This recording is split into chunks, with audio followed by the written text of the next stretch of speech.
تو قناعت کیا ہے کہ آپ اس دنیا کو اپنی ضرورت کی چیز سمجھیں اور اس ضرورت کو حلال طریقے پر پورا کر لیں۔ نبی کریم علیہ السلام ارشاد فرما رہے ہیں کہ سب سے کامیاب شخص کون ہے؟ آج کل ہر وہ بندہ جو رکے بغیر تیز تیز بات کر سکتا ہو اور جس کو تھوڑا سا بولنے کا ڈھنگ ہو، وہ انٹرنیٹ پہ اپنا پروفائل میں لکھ دیتا ہے کہ جی میں موٹیویشنل اسپیکر ہوں، میں لوگوں کو جو ہے نا سمجھ کی، عقل کی، کامیابی کی باتیں بتاتا ہوں۔ وہ ہماری بھی ایک پہ نظر پڑی، ہم نے اس کو کہا کہ اچھا سنتے ہیں بھائی یہ کون سی اچھی بات کرے گا، تو وہ کیا کہہ رہا ہے؟ وہ کہہ رہا ہے کہ اپنے آپ کو بیچو، اپنے آپ کو بیچو۔ میں نے کہا الو کا پٹھا، انسان کوئی بکنے کی چیز ہے کیا؟ وہ کہہ رہا ہے کہ جی صلاحیت پیدا کرو، پھر اپنے آپ کو بیچو، لوگ تمہاری قیمت لگائیں، اپنی اچھی سے اچھی قیمت لگاؤ اور جو ہے پیسہ کماؤ اور زندگی کو مزیدار بناؤ۔ یہ انسانیت سے گھری ہوئی باتیں ہیں، انسان بکنے کی چیز نہیں ہے۔ اللہ نے مجھے آپ کو دنیا میں اس لیے پیدا نہیں کیا کہ ہم بھی کسی جوتے اور لوٹے اور بال صاف کرنے والے سیفٹی ریزر کی طرح بک رہے ہوں۔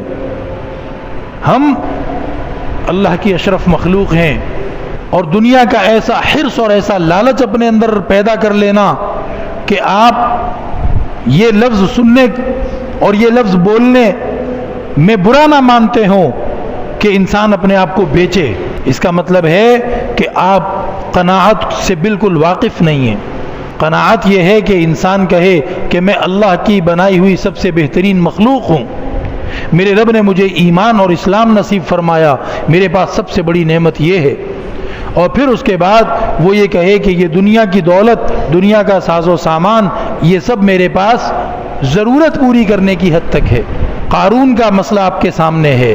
قارون نے دولت جمع کی، اللہ رب العزت نے اس کی بہت زیادہ دولت کے بارے میں قرآن میں بتایا ہے کہ اس کی دولت بہت زیادہ تھی۔ ان مفاتحہ لتنوء بالعصبۃ اولی القوہ، پہلوانوں جیسے جوان طاقتور نوکر غلام اس کے خزانے کی صرف چابیاں اٹھاتے اٹھاتے تھک جاتے تھے۔ اتنی ساری تو چابیاں ہوتی تھیں تو خزانے پھر کتنے ہوں گے۔ لیکن اس نے جب قناعت کو نہیں سمجھا تو اللہ تعالیٰ نے حضرت موسیٰ علیہ السلام کے ذریعے جو صدقے اور زکوٰۃ کا حکم دیا تھا، اس حکم کو سن کر وہ کہنے لگا کہ کیوں اس چیز پہ ہم پیسہ کیوں خرچ کریں، اس چیز پہ ہم پیسہ کیوں خرچ کریں، میں کیوں خرچ کروں، میں نے تو اپنی ہوشیاری سے، اپنی پلاننگ سے، اپنی جناب مہارتوں سے یہ پیسہ جمع کیا ہے، میں کیوں خرچ کروں۔ آج شیطان بہت سارے مسلمانوں کے دلوں میں یہی خیالات ڈالتا رہتا ہے کہ جی میں فلاں جگہ فلاں کام پہ پیسہ کیوں خرچ کروں، وہ جاؤ نا اس کو بولو نا وہ میرے سے زیادہ مالدار ہے، اس کو بولو۔ اور خیر کے کام میں، اللہ کے دین کے کام میں، چاہے وہ مسجد کی بات ہو، چاہے وہ دین کی تعلیم میں حصہ لینے کی بات ہو، چاہے وہ مسلمانوں اور نمازیوں کے راستے کو صاف کرنے کی بات ہو، ہم کہتے ہیں یہ فضول کام ہے، اس کام میں ہم پیسہ کیوں لگائیں، اس کام میں ہم وقت کیوں لگائیں، اس کام میں ہم اپنا دماغ کیوں لگائیں۔